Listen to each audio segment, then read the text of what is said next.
24 अगस्त 2001 की रात air transit की फ्लाइट टोरंटो से लिस्बन के लिए उड़ान भरती है। 39,000 फीट की ऊंचाई पर अटलांटिक ओशन के बीचों बीच प्लेन के दोनों इंजन बंद हो जाते हैं क्योंकि फ्यूल खत्म हो चुका था और चारों तरफ पानी ही पानी दिखाई दे रहा था और नजदीकी एयरपोर्ट लगभग 120 किलोमीटर दूरी पर था, जहां पर पहुंचना नामुमकिन था। और इस सिचुएशन में इस प्लेन का एक ही अंजाम दिखाई दे रहा था, वो है मौत। तो आइए जानते हैं कि क्या इस प्लेन का कोई चमत्कारी अंत हुआ। ये कहानी आपको हैरान कर देगी, तो चलिए शुरू करते हैं। 23 अगस्त 2001 की रात एयर ट्रांजिट की यह फ्लाइट टोरंटो से पुर्तगाल के लिस्बन शहर जाने की तैयारी कर रही थी। अब क्योंकि यह 7 घंटे की फ्लाइट होने वाली थी, तो इसीलिए इसका रेगुलर सर्विस और मेंटेनेंस चेक करने के बाद इसमें 48 टन फ्यूल डाला गया।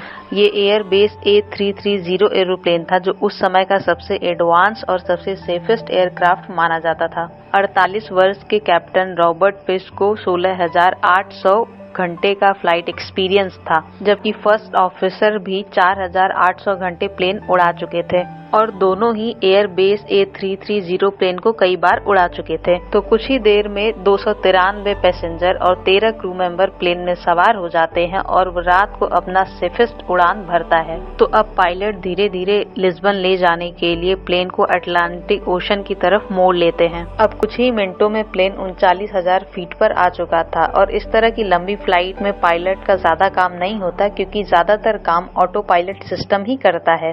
पायलट सिर्फ सिचुएशन को कंट्रोल करते हैं और समय समय पर कंट्रोल टावर को अपनी लोकेशन से अपडेट देते रहते हैं।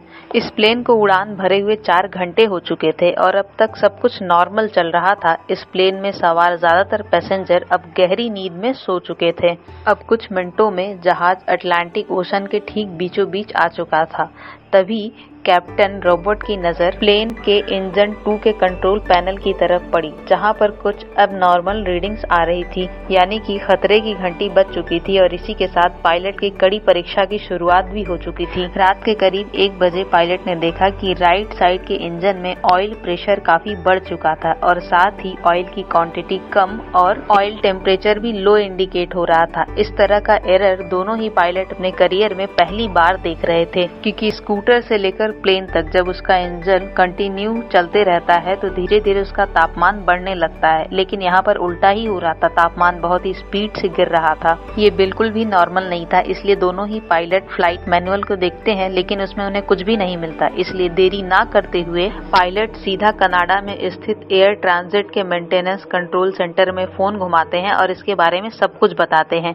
लेकिन जवाब में उन्हें यही कहा जाता है कि आप एरर को मॉनिटर करते रहिए और हमें इस बारे में जैसे ही कुछ पता चलेगा हम आपसे कांटेक्ट करेंगे। और भले ही फॉल्ट रीडिंग दिख रही हो, लेकिन प्लेन को उड़ने में कोई दिक्कत नहीं हो रही थी। तो पायलट भी समझते हैं कि शायद कोई फॉल्ट सेंसर ऑयल की गलत रीडिंग दे रहा हो। लेकिन अब आगे जो होने वाला था वह आज भी एयर एक्सीडेंट की हिस्ट्री में काले अक्षरों में लिखा हुआ है। खैर, अब आधा घंटा बीत चुका था और तभी कॉकपिट के डिस्प्ले पर एक और एडवाइजरी कैप्टन के सामने डिस्प्ले हुआ, जिस पर ऑयल के बारे में नहीं बल्कि फ्यूल के बारे में लिखा हुआ था। दरअसल कमर्शियल फ्लाइट का फ्यूल दोनों ही विंग्स में इक्वल डिस्ट्रीब्यूट होता है, लेकिन स्क्रीन में वार्निंग दिखी कि लेफ्ट विंग के मुकाबले राइट विंग में फ्यूल कम है। लेकिन ये परेशानी भी पायलट को ज्यादा बड़ी नहीं लगी, क्योंकि कई बार कुछ लीटर कम ज्यादा होने पर भी ये वार्निंग स्क्रीन पर आ जाती है। तभी क्रॉस फील्ड वॉल खोलकर फ्यूल को दोनों ही विंग्स में इक्वली डिस्ट्रीब्यूट कर दिया जाता है। तो इस बार भी पायलट ने कुछ ऐसा ही किया, जिससे दोनों ही विंग्स में फ्यूल इक्वली डिस्ट्रीब्यूट हो चुकी थी। लेकिन 10 मिनट बाद कैप्टन को स्क्रीन पर फिर यही वार्निंग दिखती है, लो फ्यूल। तभी चेक करने पर पता चलता है कि राइट विंग में फिर से फ्यूल कम हो चुका है और दोनों ही विंग्स को मिलाकर इतना फ्यूल नहीं है कि जिससे लिस्बन पहुंचा जा सके।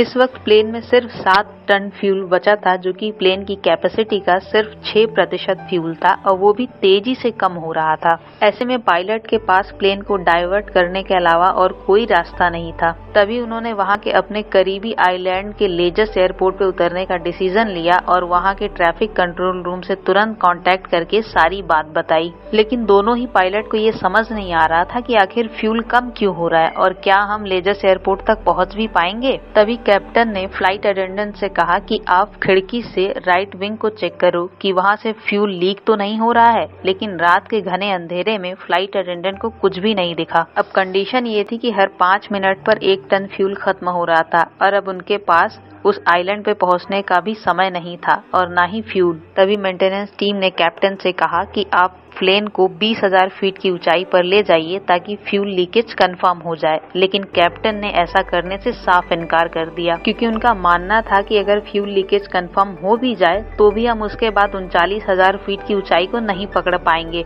और अगर हम इसी ऊंचाई पर रहते हैं तो कम से कम ग्लाइड करके कुछ किलोमीटर आगे तक तो जा पाएंगे। तभी अचानक से प्लेन के राइट इंजन ने आग पकड़ ली, जिससे यह कंफर्म हो गया कि फ्यूल लीक तो हो रहा है और फ्लाइट के अंदर पैसेंजर में अफरा तफरी मच गई, जिससे प्लेन शेक करने लगा। तभी कैप्टन ने सभी से शांत बैठने की रिक्वेस्ट की। प्लेन में अब सिर्फ 4.5 टन फ्यूल और 1 इंजन बचा था और इतने बड़े प्लेन को सिर्फ इस पर चलाना मुमकिन नहीं था। ऐसे में प्लेन का एल्टीट्यूड कम होने लगा और अब प्लेन में सिर्फ 600 ग्राम फ्यूल बचा था और वो भी अपनी मंजिल से 240 किलोमीटर की दूरी पर था। तभी वही हुआ जिसका डर कैप्टन को था। फुल थ्रस्ट पर चलने की वजह से लेफ्ट इंजन भी जल गया और अब प्लेन अटलांटिक ओशन के ऊपर ग्लाइड करने लगा। साथ ही प्लेन का पावर सिस्टम भी ठप पड़ गया, जिससे पूरे केबिन में अंधेरा छा गया। हालांकि कॉकपिट का इम्पोर्टेंट इक्विपमेंट अब भी इमरजेंसी सपोर्ट पर चल रहे थे। अब लेजर्स एयरपोर्ट 120 किमी की दूरी पर था और फ्लाइट 30,000 फीट तक नीचे आ चुका था।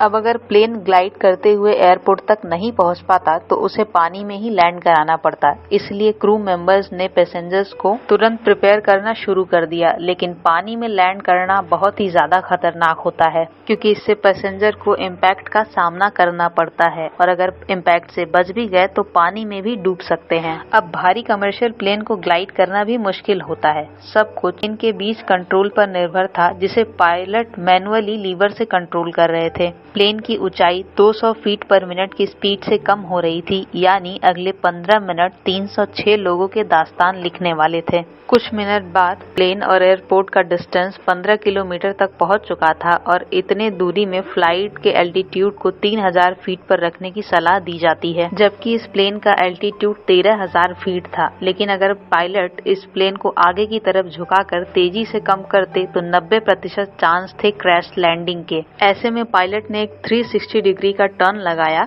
जिससे प्लेन और एयरपोर्ट के बीच डिस्टेंस तो उतना ही था, लेकिन एल्टीट्यूड 8,000 फीट से कम होकर 5,000 फीट तक पहुंच चुका था, लेकिन अब भी रिकमेंडेड लेवल से 2,000 फीट ज्यादा था। लेकिन अब 360 डिग्री करना पॉसिबल नहीं था, तो पायलट ने एयरपोर्ट की तरफ टर्न लेते हुए एस पैटर्न के टर्न्स लगाए। इस जिगजैग पैटर्न में प्लेन को आगे पीछे करते हुए प्लेन को एल्टीट्यूड कम करने का कुछ एक्स्ट्रा टाइम मिल गया। अब नॉर्मली लैंडिंग के वक्त प्लेन के नोज को ऊपर रखने के लिए फ्लिप्स और इंजन थ्रस्ट का इस्तेमाल किया जाता है, लेकिन पायलट इंजन थ्रस्ट के बिना फ्लिप्स को भी नहीं खोल सकते थे क्योंकि ऐसा करने से फ्लप से मिलने वाला एयर ट्रैक प्लेन को और आगे झुका देता और क्रैश लैंडिंग हो जाती। इसलिए पायलट ने फ्लैप को बंद रखते हुए लैंडिंग करने का डिसीजन लिया, जिससे रनवे पर प्लेन और रनवे के बीच काफी तेज टक्कर हुई और 12 मिनट में 8 टायर फट गए। प्लेन घसकते हुए आगे जा रहा था, जिससे कैप्टन ने बड़ी ही सूझबूझ से धीरे धीरे करके ब्रेक लगाई और प्लेन रुक गया। लेकिन तभी प्लेन के लैंडिंग गियर में बड़े धमाके के साथ आग भड़क उठी। हालांकि रनवे पर मौजूद इमरजेंसी क्रू ने उस आग को तुरंत ही बुझा दिया। इस तरह एयर ट्रांजिट के फ्लाइट 236 के जाबाज पायलट ने 306 मुसाफिरों की जान बचाई और आज तक इतिहास का ये इकलौता प्लेन है जिसने बिना किसी इंजन के इतनी ज्यादा दूर ग्लाइड करते हुए अपने मंजिल तक पहुंचने का इतिहास बनाया है।